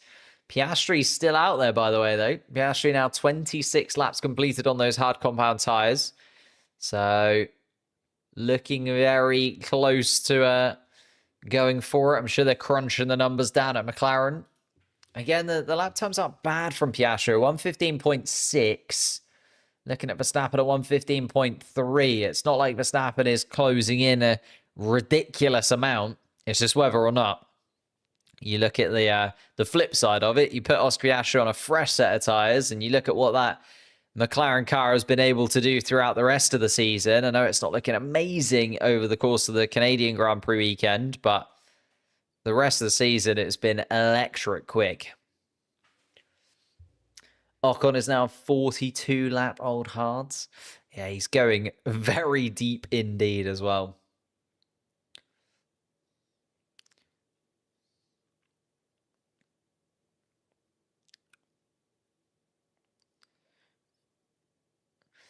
Where's Alex Albon? Albon's got to be so frustrated right now. Just look, he's down in 19th place. Not the weekend he would have wanted at all. Piastri down to turn 13 and continues on. And Piastri on the radio again complaining about the fact that the car is just getting harder and harder to drive. Maybe they should just come in, right? Should just decide to make a change. Interesting as well that we've had no investigations or penalties at all in this race so far. Not even like a little battle in the midfield that somebody's gone for a dive bomb move and maybe not quite been perfectly capable of doing it. And Piastri, box, but he's only at turn 8. So maybe an early call for Piastri to box. Feel like he does have to do it, doesn't he? Piastri 15.7, Verstappen at 15.3 again, but then Antonelli's on the 15.2s. And if Piastri's tyres are really starting to fall away, fresh air helps Piastri. Well, that's what I mean. He's going to have this fresh air, well, for the rest of the race, really. Well, until, I guess, George Russell catches up to him.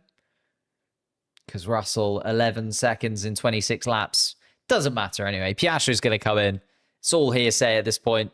And the degradation was clearly too high in Piastri's eyes. So Norris and Leclerc now are race leaders once again. The guys that started on the hards. Of course, Leclerc does need to stop again. So we can't really do this game with Charles Leclerc. He has absolutely got to stop again. Has only used the hard compound tyre. Needs to use either a soft or a medium in the regulations without being disqualified. And Lewis Hamilton, his teammate, has also come into the pits. Hamilton running in 7th place all by himself. It has been a lonely, lonely race for Lewis Hamilton. A little bit of damage to that Ferrari car has meant that it's been nowhere near the top 6. Luckily, he's been able to keep the midfield maestros at bay as Fernando Alonso just can't quite get in front of Lewis Hamilton there after the pit stops, although Alonso needs to stop again, surely. 31 lap old hard compound tyres on that Aston Martin car. It's Ocon and Sainz which are the interesting pair, isn't it? They have 51 and 48 and 51 seconds off of the lead, Ocon and Sainz. But then you add 20 to that, so go to 71. They would come out right at the back of the pack with Ocon and Sainz, but you'd assume that everybody else has got to pit. So Hülkenberg, Bortoleto, Colapinto, Behrman, Hadjar, Stroll, Gasly, Albon probably all have to pit again. Maybe not in the case of... Maybe that's what Albon was trying to do. Albon might go very, very far. It's got a lot better pace than Pierre Gasly right now. At least looking at the last lap. Oh, and we finally have an investigation. Gasly and Stroll. As Yuki Tsunoda is having a little battle with Nico Hülkenberg. Hülkenberg right under the rear wing of the Red Bull. Hülkenberg DRS open. Tsunoda goes to the defensive position of turn 1.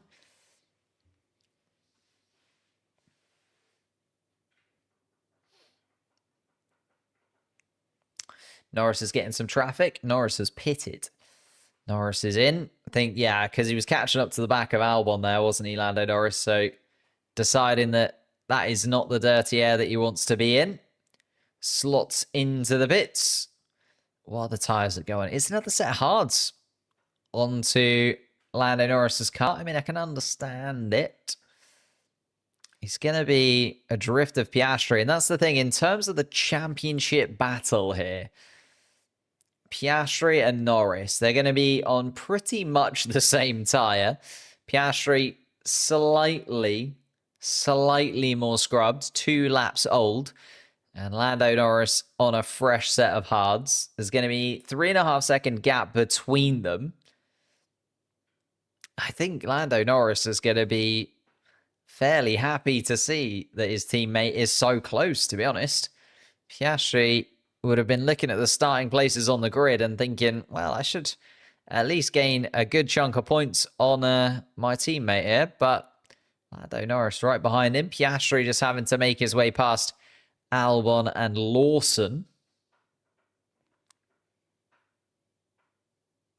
Oh. And that is a yellow flag as Alex Albon has pulled off at turn 10 and is going to retire the car. It's been an absolute horror weekend. Well, horror race. It was looking very, very good for Albon. Albon was doing a great job inside of that Williams across Friday. They were looking very competitive indeed. Then qualified fairly well as well. And Albon now out of the Grand Prix. It'll be interesting to hear what's wrong with that car. I mean, to be fair, they did have to put an entire piece of bodywork, so maybe it's not been an amazing weekend for Alex Albon. His car did disintegrate on him at one point, but aside from that, he's actually had really good pace until they had a strategy nightmare at the beginning of the Grand Prix. Although here comes Nico Hülkenberg on Yuki Tsunoda, and Hülkenberg gets the move done. Tsunoda still hasn't pitted, by the way. Neither is Ocon or Sainz. They have to at some point. They have to use another set of tyres. Ocon and Sainz just playing very conservatively by the looks of things and holding on to a set of mediums. And there's a 10-second time penalty confirmed for Lance Stroll there for pushing another driver off the track. So 10-second time penalty for Lance Stroll. Down in 17th place at the moment. So I don't think it's going to make too much of a difference to his overall weekend. But a penalty nonetheless has been given. Gabriel Bortoleto is doing very well indeed. Starting to find some pace. Got a little bit of a fresh air to Yuki Tsunoda in front of him. Let's see what he can do.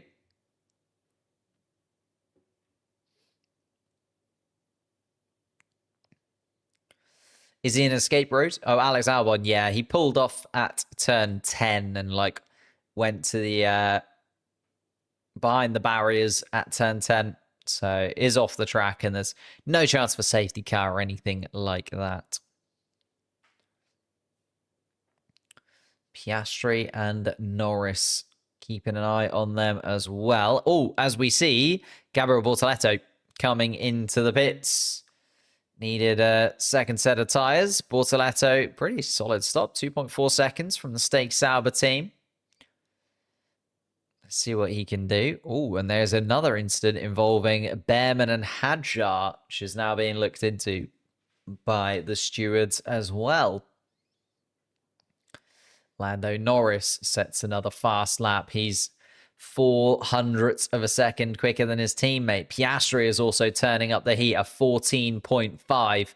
Antonelli's in the 15s, so is Verstappen. So the two McLaren cars deciding that they want to turn up and be in and amongst the battle. George Russell also hasn't been electric in this final stint. It was looking absolutely guaranteed that George Russell was going to go on to win this race. Stayed out a little bit longer than Verstappen and Antonelli. Just lost a few seconds because of that, but fresher tyres on Russell's car compared to the two behind him. Charles Leclerc continuing on, but George Russell is now 1.3 seconds off the back of the Ferrari. Is going to get that DRS advantage fairly soon. And here we go. Charles Leclerc's pace is dropping off. And Piastri is being told this is going to be a straight fight between you, Verstappen, and Antonelli. I'm assuming they're thinking to catch up to George Russell, possibly. But as I say, this is where all of the strategies are going to start to converge. And this is where I think Piastri can start to come into his own a little bit. This is what we wanted, though. The Grand Prix has played out almost perfectly for a lot of these drivers in and amongst the top four. They've had twos and fros. They've had stints where they were good, stints where they were bad, and it's all combining to a final run to the line. Verstappen 2 seconds behind Russell. Antonelli another couple of seconds. Piastri just got himself within DRS range for a moment there. And Charles Leclerc, the medium for me is a good tyre. Charles Leclerc wants to pit. He wants to come in. George Russell is in the dirty air of the Ferrari. Will George Russell be able to release himself once the Ferrari is gone? That's the other question. If Leclerc does pit, will we start to see George Russell turn up the heat again? Russell was flying away from the pack behind him, but now they're closing in. Verstappen, Antonelli and Piastri. Piastri now within DRS range again of the Italian. And Antonelli, so frustrating. Both times he's had a look at the back of Verstappen's car. Verstappen has pitted and gained a couple attempts due to the pit stops. They came out side by side when Antonelli pitted last. But it's looking like Piastri is going to be the driver to get into a battle with the Italian. And Antonelli is under pressure from the championship leader. Charles Leclerc continues in the lead of this Grand Prix. Russell a second and a half back. But surely Leclerc does have to pit again. We know Leclerc has to pit again. He's only run the hard compound tyres so far in this race. Russell, 10 laps completed on his set of hard compound tyres. Verstappen and Antonelli pitted sooner. So it does feel like Russell will have more in the tank towards the end. But will the McLaren, as the temperature reaches 25.1 degrees and as the fuel loads gets a little bit lighter, be able to turn up the heat and win another Grand Prix? Here comes Leclerc. Leclerc box. So this is it then. The final sprint to the flag. 18 laps left. And as Piastri was told on the radio, it is going to be all about whether George Russell can get away from this pack. Antonelli's now under pressure from Piastri. He's able to hold on to the position this time around. Lando Norris in 5th place as well. Charles Leclerc is going to come out in a really odd spot. He's going to be miles off the back of Lando Norris by the looks of things and miles ahead of Lewis Hamilton. Ferrari have kind of put themselves in a bit of a no man's land in this race with both of their cars, to be honest. Lando Norris setting fastest sector times all over the place. It was a 14.3 from him. He's still 3 seconds, though, off the back of Piastri. And now we've also got the problem of Russell catching up to some back markers. We've got Colapinto, Behrman, Hadjar all in front. Gasly as well. As Fernando Alonso gets past Yuki Tsunoda. Alonso stopped for the second time. Ocon and Sainz still haven't stopped, by the way. We've got Ocon and Sainz in 8th and 9th place, 53 laps completed and 53 laps completed on those hard compound tyres as Nico Hülkenberg is gaining on the Spanish of those two drivers. Gasly is into the pits. Here comes Piastri again on Antonelli, and Antonelli just seems to have too much on the straights. Even with DRS, Oscar Piastri is not able to close that gap. Antonelli is 1.5 seconds off the back of Verstappen, so no gain through DRS for the Italian at the moment, but he is closing that gap to Verstappen nonetheless. It is very tight indeed, right at the top end of the grid. And Russell hasn't really escaped away as I was maybe expecting him to do over the last couple of laps since Leclerc pitted. I was maybe seeing Russell going ahead, but I think it's because he's also got that traffic in front of him. The dirty air of Isaac Hadjar now in front of the Russell car. Colapinto and Behrman also there. They've all got to pit at some point, you would imagine, but they're going very long indeed. What can Piastri do? He just doesn't seem to have the straight line speed. And Kimi Antonelli inside of that Mercedes car, whatever they've done to the Mercedes to just reduce the downforce enough on those straights, means that Piastri, even with the DRS, still can't really have a look at Kimi Antonelli. It's going to be a frustrating end to the race unless he dives up the inside down in towards turn 1. And no, just can't have a look at it. Antonelli stays ahead nonetheless. And I think this is the thing. Piastri is going to have to try and do something a little bit unexpected to catch Kimi Antonelli out. Liam Lawson is going to retire the car. It's been a horror afternoon for Liam Lawson, honestly. It's been absolutely nowhere after starting from the pit lane. And the RB car coming in and retiring from the race. Russell still only 2 seconds ahead of Verstappen. Maybe just keeping himself at that position, though. You never know. Russell might just be managing this. He is at least seeing the cars ahead of him dwindle a little. Isaac Hadjar has come in. So just Colapinto and Behrman in the distance. Antonelli closing in. Isaac Hadjar is helping out Kimi Antonelli here. Because Antonelli able to get a little bit of a tow from Isaac Hadjar. Piastri is also going to hope that the Racing Bull gets out of the way pretty swiftly. Antonelli has got him. And it's going to cost Piastri a little bit of time there. That cost Piastri more than Antonelli. And Antonelli again gaining just that little bit of a gap on Piastri. That first podium position of his Formula One career on the line. Oscar Piastri will be thinking back a few years and thinking of his first opportunity. Of course, got that win in the Qatar sprint race. Really put Oscar Piastri on the map inside of that McLaren. Antonelli looking for his first day to celebrate with his Mercedes team. Lawson on the radio.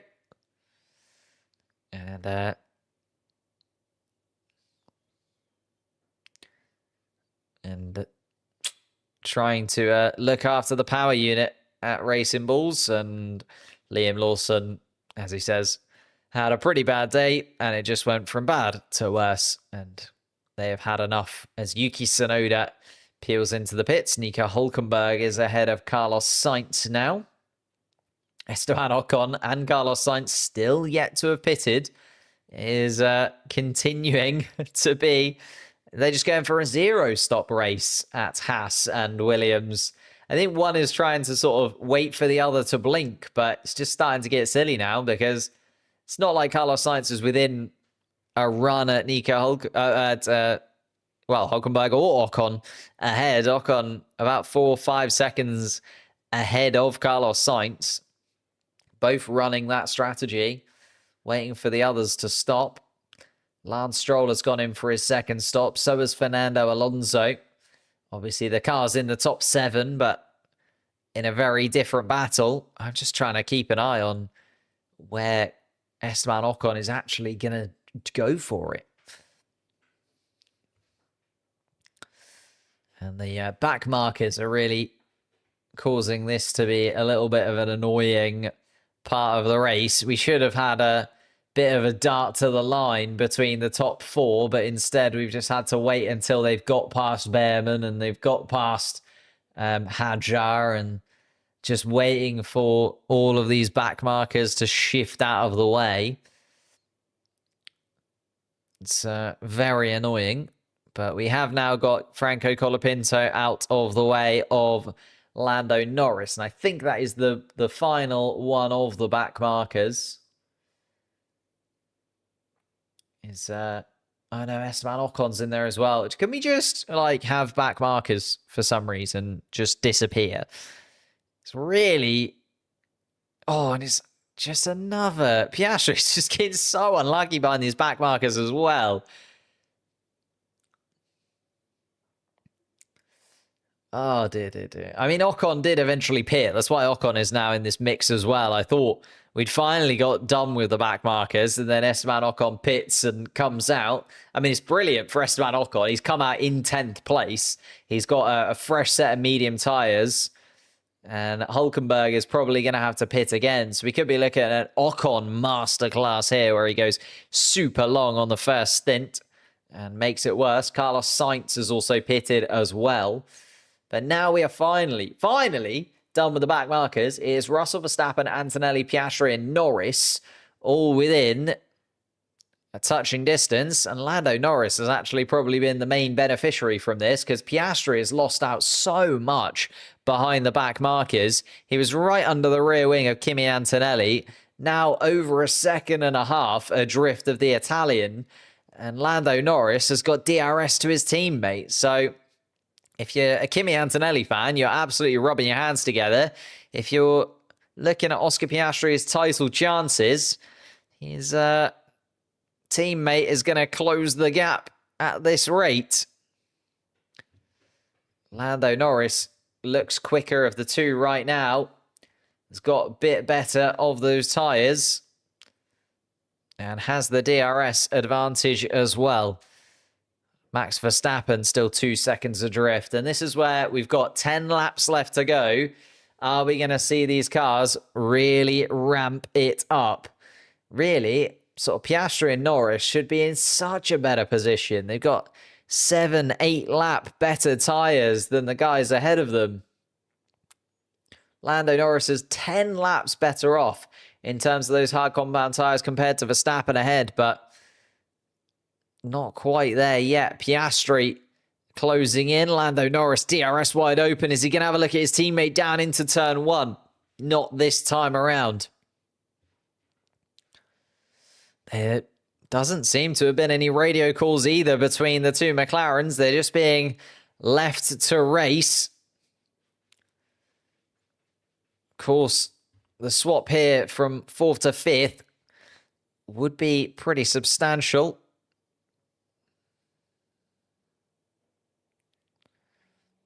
Lando Norris, we would have a free stop if there was a safety car. Would you take it for a soft compound tyre? And Lando Norris says yes, of course.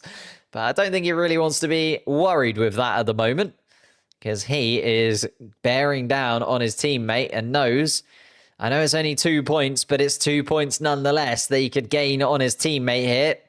2 points lost rather than 2 points gained would be amazing. Oh my goodness, he looks at his teammate once again. He's within that half a second gap. Piastri is still a second and a half adrift of Antonelli. It just feels like Piastri got absolutely ruined by those back markers. And compared to Russell Verstappen and Antonelli ahead, just had the worst time of it. George Russell, 2.2 seconds ahead. Russell now looking very comfortable once again for the lead of this race. Thought it was going to be a bit more of a crescendo to this. But as I say, those back markers getting in the way of these front 4-5 drivers for such a long time and condensing the pack in front just hasn't really played into their favour. Charles Leclerc, 6th place, and Hamilton 7th, just in a bit of no man's land. Hulkenberg down in 8th place. Fernando Alonso is in 9th. And just goes to show, Esteban Ocon at the moment in a point-scoring finish, but is being lapped by the main drivers that we're looking at. Piastri again closing in on Antonelli, but is not close enough to get DRS. And Lando Norris within 0.2 of a second. Oof. Has a little look at his teammate down towards turn 13. He just needs another 10 meters of straight there, Lando Norris, and he's right alongside his teammate. And Piastri needs the DRS now to Antonelli. 0.2 of a second. Antonelli could do his Piastri a favor here. Just drop back a couple of tenths. He's got maybe one more lap before Piastri gets to within touching distance of Antonelli once more. It's going to be side by side. And Lando Norris is going to be told this by his engineer as well. Lando Norris is going to know that this is the opportunity. Lando Norris is going to know that it's going to be so tight between these two. They come to the hairpin, get so close to one another. And I love that about Canada. Because of that hairpin, you see the cars almost within touching distance of one another.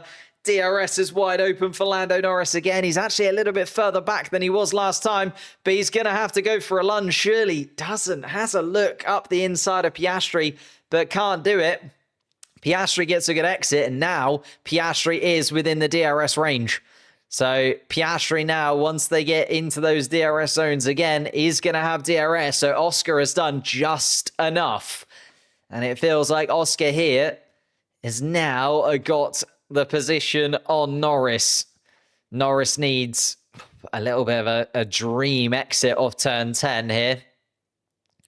Unless, of course, Antonelli gets into this mix and causes Oscar Piastri a bit of a headache. Piastri has a podium ahead of him, but knows that he also has a possible loss of 2 points to his teammate behind him. It'll be a 4-point swing. It'll be 2 points lost from Piastri, 2 points gained from Lando Norris. Antonelli is in the mix. George Russell has just set the fastest lap of the race to show that he is more than capable of winning this Grand Prix from here. Verstappen slotting into second spot. It's actually been a very solid drive from Max Verstappen. Felt like he was on a bit of a weird strategy. Came in very early, did Verstappen, but he's made it work and actually looks very comfortable now on the hard compound tyre. Piastri's got the rear wing open. And that just means there's no DRS advantage for Lando Norris. And Norris is going to have to slot in behind his teammate. And Kimi Antonelli has driven exceptionally well here. Antonelli, though, now is going to have 5 laps of absolute nightmare because he's going to see both of the McLarens, probably one in each wing mirror as he's going down that final straight towards turn 13. McLaren, of course, the experience of Piastri and Norris behind, the overall better package, but that Mercedes car this weekend is singing. Antonelli, the final tick, it has to be said, to the start, sort of opening half of his season, would be a lovely tick to get a podium place, considering the pace of the Mercedes car that he's come into this year. Piastri, DRS, range with an Antonelli. Antonelli has to look in his rear wing mirrors. Piastri was close. Did have a little look, but just doesn't quite have the pace. Piastri still on the straights. Here comes Lando Norris as well. Norris is not going to give up on that possible overtake of his teammate. They're going to be so tightly packed throughout these final 3 laps. And okay, it's not for the win of the race. George Russell has made that look very easy indeed today, but it is for the final podium place, and it is a tight battle indeed. Piastri, 0.6 of a second. Lando Norris a little bit just looking at the back of his teammate. Charles Leclerc and Lewis Hamilton, 6th and 7th place. Just a reminder, Fernando Alonso in 8th spot. Best of the rest for Fernando Alonso. And a very solid weekend indeed from the Aston Martin team. Hulkenberg once again. Oh, and Lando Norris is going to have a little look into turn 10. He's dived up the inside. He's caught Piastri napping. Piastri then has to return the favour. They're going to be side by side down the back straight. Piastri on the right-hand side. Lando Norris, DRS wide open. They are going to be absolutely neck and neck as they go down towards turn 13. Piastri's later on the brakes, carries that little bit more speed, and Piastri just about holds on to the position. Lando Norris trying to catch it. Oh, and he's touched the back of him. Lando Norris has sent himself flying. He's touched the back of Oscar Piastri's car. And that's the broken his front wing. He's out. Lando Norris is out of this race. Lando Norris, 67 laps, was so close to the back of his teammate. He's touched the back of Oscar Piastri's car, sent his front left tyre into the wall, and that is surely going to be a safety car to end this Grand Prix. Lando Norris is... Yeah, there is the safety car.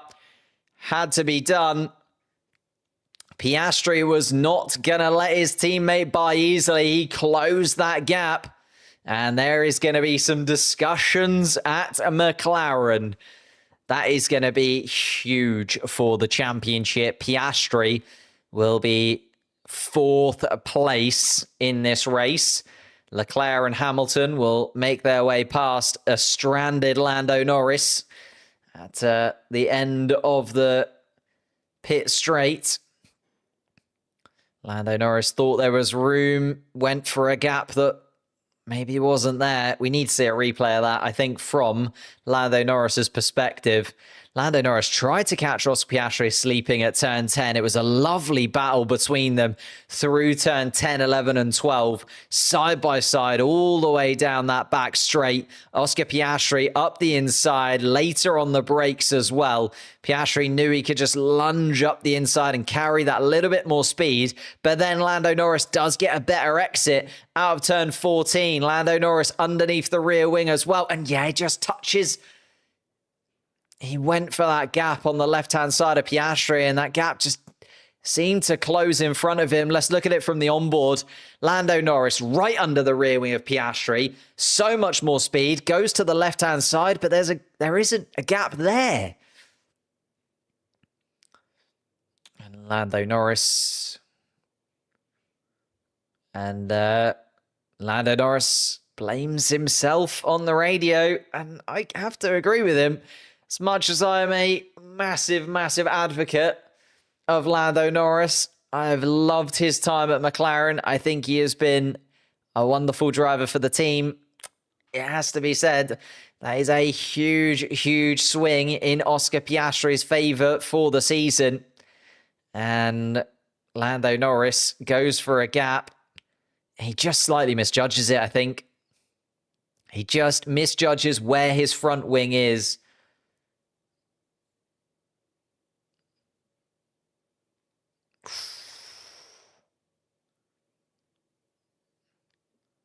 It just makes you wonder.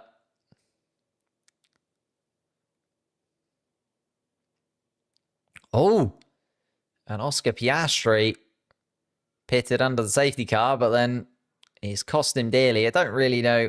Well, I understand why people are pitting under the safety car, but I don't think we're going to get any more racing here. Lando Norris's car is pretty stranded, and of course, all cars going to go down the pit lane now so that they can get the tractor through. But by the time they've let the lapped cars by and everybody's actually caught up to the back of the safety car, I don't think we're going to get any more racing here. Shall we have a little look at what the championship will look like after this race then? Because it is, as I say, a huge swing in the favour of Oscar Piastri in all of this.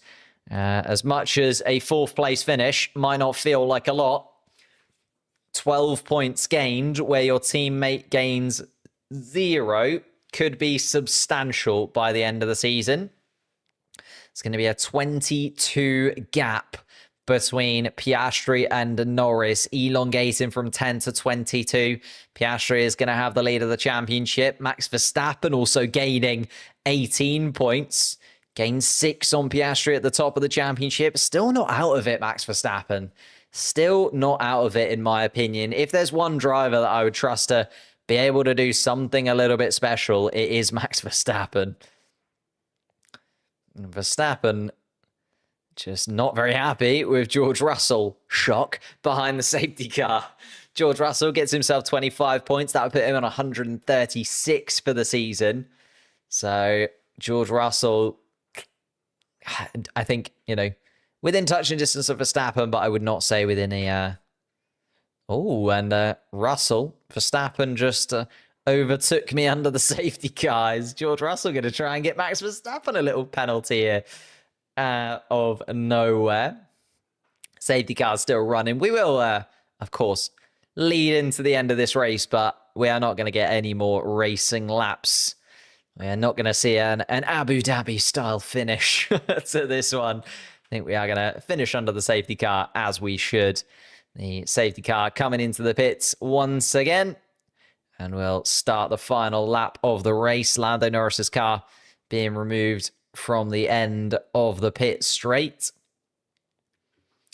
And it means that Antonelli is going to gain 15 points. Finally get himself a little bit of breathing room to Alex Albon behind. Weren't expecting to say that between the two at the beginning of the season. But Albon 42 points. Antonelli up to 63. Will be able to breathe a little sigh of relief. Esteban Ocon will get himself back up ahead of Isaac Hadjar. 22 points to 21. Very tight between the two Frenchmen. Nico Hülkenberg, another 4 points would put him on 20. And a lovely little pack of Ocon, Hadjar, Hülkenberg developing there. Carlos Sainz in the final point scoring position, up to 13 points in 13th place. Fernando Alonso, 2 points scoring finishes in a row, would put him ahead of Behrman and Lawson. So up into 16th place, Fernando Alonso, from the depths of despair, up into 16th spot. McLaren still lead the constructors, of course. Mercedes would actually jump Ferrari once again. So a little back and forth between them for second place, isn't it? I think Mercedes and Ferrari, that's going to just continue to go on throughout the season. Red Bull Racing finally drop into fourth and just feels like they're going to stay there because they've only got one car in a lot of these races. Williams finding themselves in a comfortable fifth. Haas will actually jump back up into sixth spot. Will be on even points with the Racing Bulls setup. Aston Martin up into eighth place.